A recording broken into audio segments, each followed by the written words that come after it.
Welcome to crack WB exam YouTube channel. তোমাদের প্রত্যেককে স্বাগত জানাই। আশা করছি প্রত্যেকে খুব ভালো আছো। আজ 2 অক্টোবর মহাত্মা গান্ধীর জন্মদিন। তো এই দিনটি আমরা মহাত্মা গান্ধী এবং পাশাপাশি অপর এক বিশিষ্ট ব্যক্তি যিনি হলেন ভারতের second prime minister of India Lal Bahadur Shastri.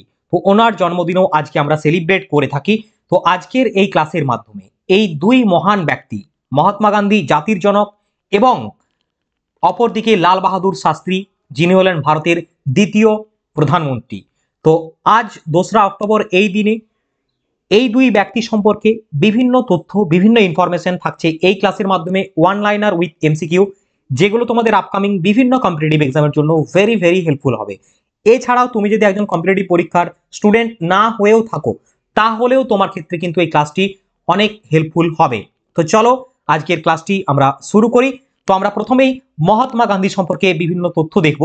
দেখো, প্রথমেই মহাত্মা গান্ধী। গান্ধীজি জন্মগ্রহণ করেন কোথায়? গান্ধীজি জন্মগ্রহণ করেন 1869 সালে 2রা অক্টোবর গুজরাটের পোরবন্দরে। 2024 সালের 155তম জন্মবার্ষিকী পালন করা হচ্ছে এই বছর। তোমাকে পরীক্ষা জিজ্ঞেস করতে পারে 2024 সালে মহাত্মা গান্ধীর কততম জন্মবার্ষিকী পালিত হলো? 155তম।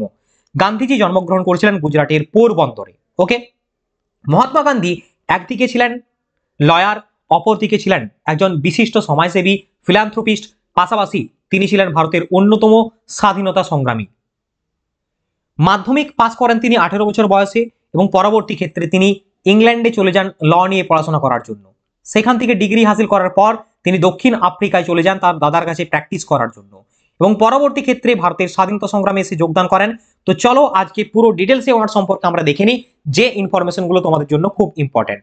মহাত্মা গান্ধীর পিতার নাম ছিল করমচাঁদ উত্তরচাঁদ গান্ধী। মহাত্মা গান্ধীর মাতার নাম ছিল পুতলি বাই। গান্ধীজির আসল নাম হচ্ছে মোহনদাস করমচাঁদ গান্ধী।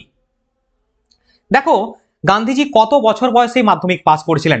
মাত্র 18 বছর বয়স তখন গান্ধীজি যখন মাধ্যমিক পাস করছেন। গান্ধীজি মাধ্যমিক পাস করার পরে ব্যারিস্টার পড়তে লন্ডনে চলে যান 1888 সালে। এই সালগুলো প্রত্যেকে মার্ক করবে কারণ এইখান থেকেও প্রশ্ন হয়।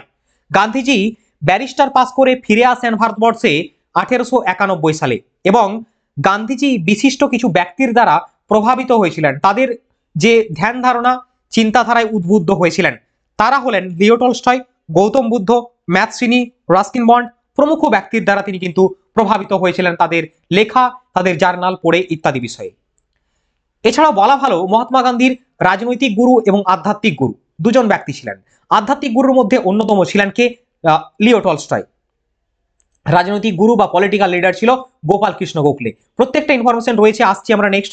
দেখো, গান্ধীজি সম্পাদিত পত্রিকা কি কি পত্রিকা গান্ধীজি সম্পাদিত করেছিলেন? ইয়ং ইন্ডিয়া এবং হরিজন। গান্ধীজির জন্মদিনটি কোন দিবস হিসাবে পালন করি? আমরা পালন করে থাকি আন্তর্জাতিক অহিংসা দিবস। এই আন্তর্জাতিক অহিংসা দিবস ঘোষণা করেছিল কে? এটি ঘোষণা করেছিল 2007 সালে সাধারণ সভা। গান্ধীজির লেখা পুস্তকের নাম হিন্দ স্বরাজ এবং সর্বদয়া। সম্পাদিত পত্রিকা কি? ইয়ং ইন্ডিয়া এবং হরিজন। আর গান্ধীজির হিন্দ স্বরাজ এবং সর্বদয়া এগুলো হচ্ছে পুস্তকের নাম। চলো নেক্সট আমরা দেখে নেব গান্ধীর সম্পর্কে। গান্ধীজির রাজনৈতিক এবং আধ্যাত্মিক গুরু কে ছিলেন? তোমাদের বললাম, দেখো, গোপাল কৃষ্ণ গোখলে ছিলেন রাজনৈতিক গুরু এবং আধ্যাত্মিক গুরু ছিলেন লিও টলস্টয়। বহুবার পরীক্ষায় তোমাদের প্রশ্ন এখান থেকে এসছে। ভারতের জাতির জনক বলা হয় কাকে? মহাত্মা গান্ধীকে। মহাত্মা গান্ধীকে ভারতের জাতির জনক বলা হয়। এছাড়াও তাকে সত্যাগ্রহের জনক বলেও বলা হয়। তিনি ভারতের জননেতা নামেও পরিচিত ছিলেন। তাকে জাতির জনক আখ্যা দেন সুভাষচন্দ্র বসু। নেক্সট দেখো, গান্ধীজি আর কি কি নামে পরিচিত ছিলেন? গান্ধীজি আর কি কি নামে পরিচিত ছিলেন? মহাত্মা এবং বাপু। এই মহাত্মা শব্দের অর্থ কি জানো? মহাত্মা শব্দের অর্থ হলো মহৎ হৃদয়। বাপু শব্দের অর্থ হলো পিতা। গান্ধীজিকে মহাত্মা উপাধি প্রদান করেন কে? গান্ধীজিকে মহাত্মা উপাধি প্রদান করেছিলেন রবীন্দ্রনাথ ঠাকুর। আর গান্ধীজিকে জাতির জনক বলেছিলেন কে? সুভাষচন্দ্র বসু। তাহলে এগুলো খুব ইম্পর্টেন্ট, প্রত্যেকে মনে রাখবে। নেক্সট, গান্ধীজিকে মিকি মাউস বলেছিলেন কে? গান্ধীজিকে মিকি মাউস বলেছিলেন সরোজিনী নাইডু। এছাড়াও আরো বিভিন্ন তথ্য রয়েছে। সকলের সর্বাধিক কল্যাণের সর্বোদয়ের ধারণার জনক হচ্ছেন এই মহাত্মা গান্ধী। রাষ্ট্রহীন গণতন্ত্রের কথা বলেছিলেন মহাত্মা গান্ধী, যার শাসনতন্ত্র ছিল রাম রাজ্য নামে পরিচিত। গান্ধীজির রাষ্ট্রহীন গণতন্ত্রের ভিত্তি ছিল গ্রাম সমবায়। গান্ধীজি প্রথম কোথায় অহিংস আন্দোলন শুরু করেছিলেন? প্রথম অহিংস আন্দোলন শুরু করেছিলেন তিনি দক্ষিণ আফ্রিকায় 1893 সালে। দক্ষিণ আফ্রিকার নাটাল ইন্ডিয়ান কংগ্রেস প্রতিষ্ঠা করেন 1894 সালে এবং গান্ধীজি 1906 সালে দক্ষিণ আফ্রিকার জোহানেসবার্গে আইন অমান্য আন্দোলনের প্রথম নেতৃত্ব দিয়েছিলেন। পরবর্তী ইনফরমেশন দেখো, তোমাদের বলছে গান্ধীজির উপর সাহিত্যের প্রভাব। এখানে বেশ কিছু ইনফরমেশন তোমার জন্য ইম্পর্টেন্ট, যেরকম unto this last by John Ruskin, Emerson, Leo Tolstoy Bible এবং গীতা দ্বারা প্রভাবিত হয়েছিলেন। গান্ধীজির সাহিত্য রচনা কি কি? সর্বদয় 1908 সালে, যেটি গুজরাটি ভাষায় অনুবাদ করা হয় আনটু দ্য লাস্টকে। হিন্দ স্বরাজ 1909 সালে লন্ডন থেকে সাউথ আফ্রিকা যাওয়ার পথে এসএস কিলডোনাল কেমল জাহাজের উপর বসে তিনি এই হিন্দ স্বরাজ রচনা করেছিলেন। এছাড়াও ওনার যে সমস্ত সম্পাদক, মানে যে সমস্ত বিষয়ের সম্পাদক হিসাবে কাজ করতেন তার মধ্যে অন্যতম হলো ইন্ডিয়ান ওপিনিয়ন। ইন্ডিয়ান ওপিনিয়ন 1903 হবে, এটা 1903 থেকে 1915, 1919 থেকে 1931 হরিজন, 1933 থেকে 1942 ইয়ং ইন্ডিয়া, এর সাথে কাজ করেন তিনি। গান্ধীজির অন্যান্য নাম মহাত্মা রবীন্দ্রনাথ ঠাকুর দিয়েছিলেন 1917 সালে। এছাড়াও মালঙ্গ বাবা নাঙ্গা ফকির নামটি দিয়েছিলেন কাবালিরা 1930 সালে। হাফ ন্যাকেড সেন্ট ইন্ডিয়ান ফকির ট্রেইটার ফকির উইনস্টন চার্চিল বলেছিলেন 1931 সালে, নামটি দিয়েছিলেন। রাষ্ট্রপিতা 1944 সালে সুভাষচন্দ্র বোস দিয়েছিলেন। ওকে, এরপরে দেখে নাও গান্ধীজির বিষয়ে কিছু ইনফরমেশন, তথ্যাবলী, মুখ্য তথ্যাবলী, যেগুলো তোমাদের জন্য মোস্ট ইম্পর্টেন্ট হতে চলেছে। এরপরে তোমাদের এমসিকিউ রয়েছে, তারপরে লাল বাহাদুর শাস্ত্রী সম্পর্কে বিভিন্ন ইনফরমেশন রয়েছে। তো ডেফিনেটলি এই ক্লাসটি পরীক্ষার্থী এবং অন্য ব্যক্তি হলেও, মানে যদি কেউ এমনিও দেখছো ভিডিওটি, তাহলে ডেফিনেটলি তোমার কিন্তু হেল্পফুল হবে। মহাত্মা গান্ধী প্রথম অনশন ছিল আহমেদাবাদ 1918 সালের মার্চ মাসে, ধর্মঘটকারী কটন যে মিল স্ট্রাইক সেইখানে। 1924-21 দিন প্রথম হিন্দু মুসলিম ঐক্য উপবাস। 1933 সালে 21 দিন তৃতীয় অ্যান্টি আনটাচেবিলিটি উপবাস। 1943 সালে 21 দিন সাম্প্রদায়িক দাঙ্গা বন্ধ করার জন্য উপবাস। 1917 সালে মহাত্মা গান্ধী চম্পারণ সত্যাগ্রহ ছিল ভারতবর্ষে প্রথম সত্যাগ্রহ, তার নেতৃত্বে।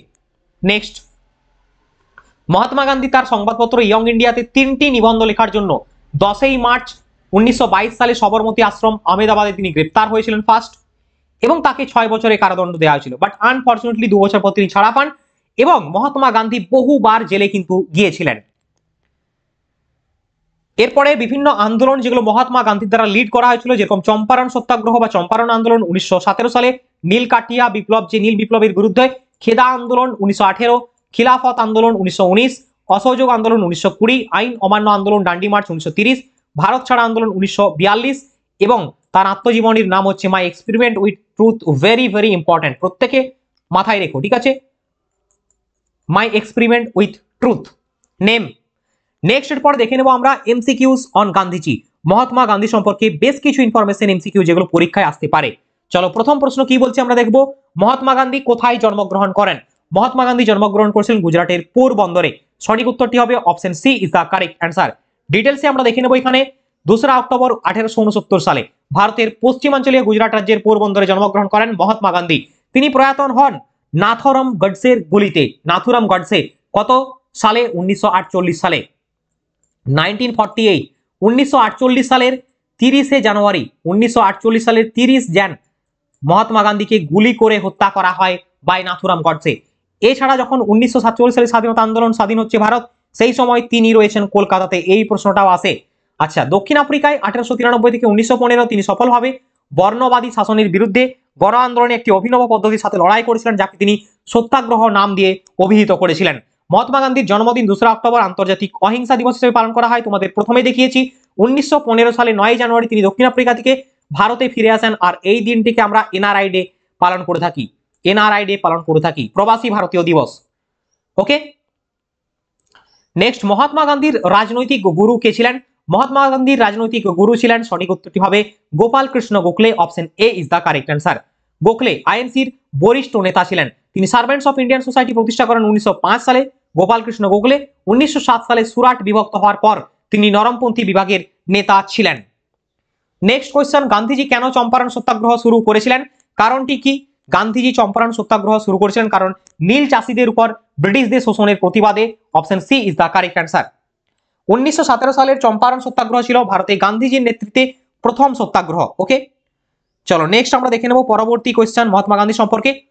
1918 সালে মহাত্মা গান্ধী কোন অঞ্চলে কটন মিল শ্রমিকদের মধ্যে সত্যাগ্রহ আন্দোলন সংগঠিত হয়? তো গুজরাটের খেডা জেলায়, না আহমেদাবাদ মিল স্ট্রাইক। অপশন ডি হবে সঠিক উত্তর। ওকে, দেখো মহাত্মা গান্ধী 1918 সালে 15 মার্চ প্রথম আমরণ অনশন করেন। 1918 সালে ফেব্রুয়ারিতে আহমেদাবাদ মিল স্ট্রাইক ছিল। দক্ষিণ আফ্রিকা থেকে ফিরে আসার পর 20 শতকের শুরুতে গান্ধীজির নেতৃত্বে একটি প্রাথমিক আন্দোলন খেদা কৃষক গ্রাম, এটা হয়েছিল 22 মার্চ। ঠিক আছে, তো প্রথমে হচ্ছে আহমেদাবাদ মিল স্ট্রাইক, তারপরে 22 মার্চ গুজরাটের খেদা জেলায় খেদা সত্যাগ্রহ। এইটা তোমাদের না কি পড়ে জানো তো, এইটা তোমাদের ক্রোনোলজিক্যাল সাজাতে দেয় যখন, তখন কিন্তু চাপ হয়ে যায়। তো আগে মিল স্ট্রাইক পরে খেদা সত্যাগ্রহ, এটা মনে রেখো। ঠিক আছে, চলো নেক্সট। 1919 সালে গান্ধীজি ড্যাশের বিরুদ্ধে প্রতিবাদ করার জন্য সত্যাগ্রহে ডাক দিয়েছিলেন। 1919 সালে সঠিক উত্তরটা হয়ে যাবে রাওলাট আইন, তাই তো? সঠিক উত্তরটা হয়ে যাবে রাওলাট আইন, option C is the correct answer. 5-এর উত্তর হয়ে যাবে তোমাদের জন্য, সঠিক উত্তরটি হবে 5-এর অপশন সি, রাওলাট আইন। ওকে, চলো নেক্সট, পরবর্তী আমরা দেখে নেব ডিটেলস। এখানে দেখো লর্ড চেমসফোর্ডের আমলে সরকার কর্তৃক রাওলাট আইন পাস হয়েছিল। লর্ড চেমসফোর্ডের আমলে সরকার কর্তৃক রাওলাট আইন পাস হওয়ার পর এটি কালা আইন, ব্ল্যাক বিল নামেও পরিচিত ছিল। নেক্সট, মহাত্মা গান্ধী জালিয়ানওয়ালাবাগ হত্যাকাণ্ডের বিরুদ্ধে কোন অভিযানের ডাক দিয়েছিলেন? জালিয়ানওয়ালাবাগ হত্যাকাণ্ডের বিরুদ্ধে মহাত্মা গান্ধী ডাক দিয়েছিলেন। সঠিক উত্তরটি হয়ে যাবে 4টে অপশনের মধ্যে কোনটা বলো?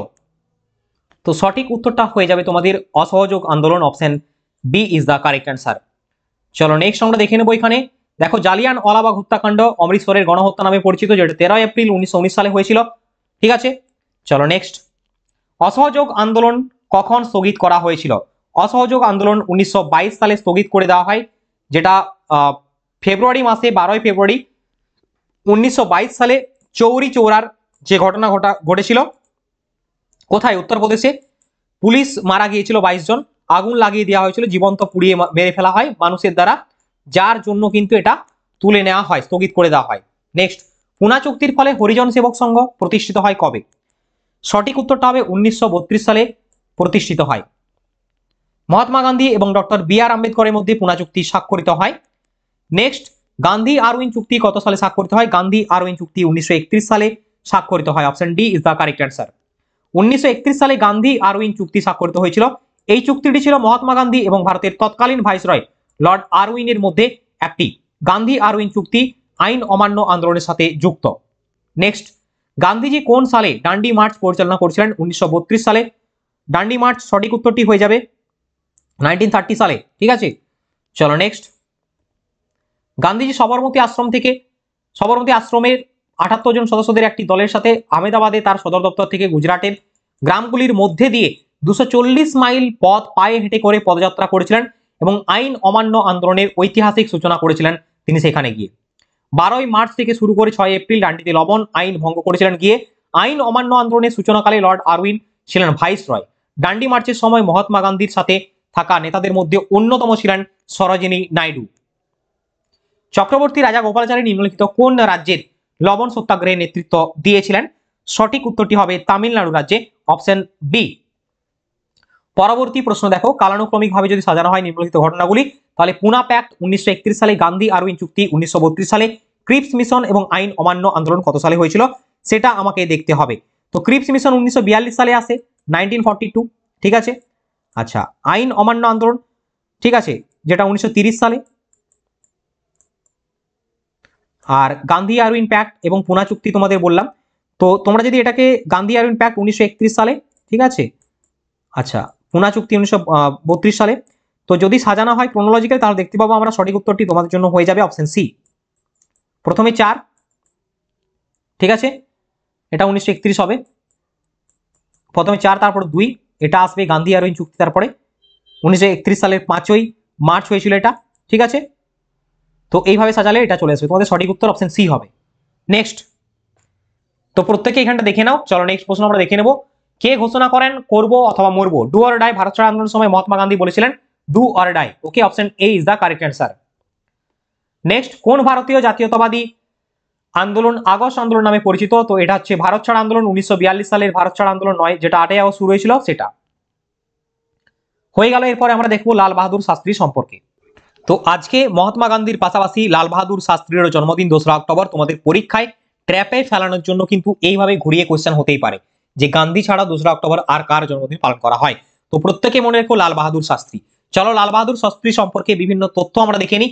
দেখো, লাল বাহাদুর শাস্ত্রী উত্তরপ্রদেশের বারাণসী থেকে 7 মাইল দূরে একটি ছোট্ট রেলওয়ের শহর মুঘলসরাই 2রা অক্টোবর 1904 সালে জন্মগ্রহণ করেন।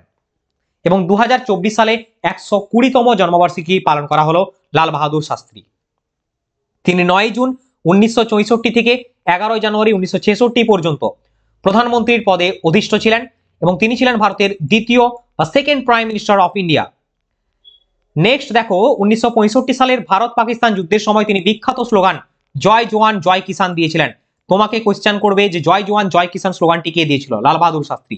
তিনি 1966 সালে ভারতবর্ষের অন্যতম পুরস্কার ভারত রত্ন সর্বোচ্চ সামরিক যে বেসামরিক পুরস্কার মরণোত্তর পুরস্কারে ভূষিত হন। তিনি শ্বেত বিপ্লব এবং সবুজ বিপ্লবের সমর্থক এবং প্রচারক ছিলেন। তিনি ভারতীয় খাদ্য কর্পোরেশনের স্থাপনের মূল ব্যক্তি ছিলেন। তিনি 1965 সালে ভারত পাকিস্তান যুদ্ধে ভারতের নেতৃত্ব দেন। লাল বাহাদুর শাস্ত্রী গান্ধীজির ডাকে 16 বছর বয়সে অসহযোগ আন্দোলনে যোগদান করেছিলেন। 1965 সালে ভারত পাকিস্তান যুদ্ধের অবসান ঘটানোর জন্য একটি শান্তি চুক্তি যেটা তাসখান্দ চুক্তি স্বাক্ষর করেন। তার 11 দিন পর করার একদিন পর 11 জানুয়ারি 1966 সালে উজবেকিস্তানের তাসখান্দে তৎকালীন সোভিয়েত ইউনিয়ন তিনি মারা যান। ওকে, তো এই হচ্ছে ওনার গল্প। তো আশা করছি প্রত্যেকের ক্লাসটা ভালো লেগেছে। কেমন লাগলো প্রত্যেকে কমেন্ট করে জানিও এবং যদি ভালো লাগে লাইক করো। চ্যানেলটিতে নতুন দর্শক হয়ে থাকলে অবশ্যই সাবস্ক্রাইব করে আমাদের টেলিগ্রাম গ্রুপটিতে যুক্ত হতে ভুলো না। প্রত্যেকে টেলিগ্রাম গ্রুপে যুক্ত হলে সমস্ত ক্লাস আপডেট, পিডিএফ সমস্ত আপডেট তোমরা এখানে পেয়ে যাবে। দেখা হচ্ছে নেক্সট ক্লাসে। প্রত্যেকে ভালো থেকো, সুস্থ থেকো, বন্দে মাতরম, জয় হিন্দ।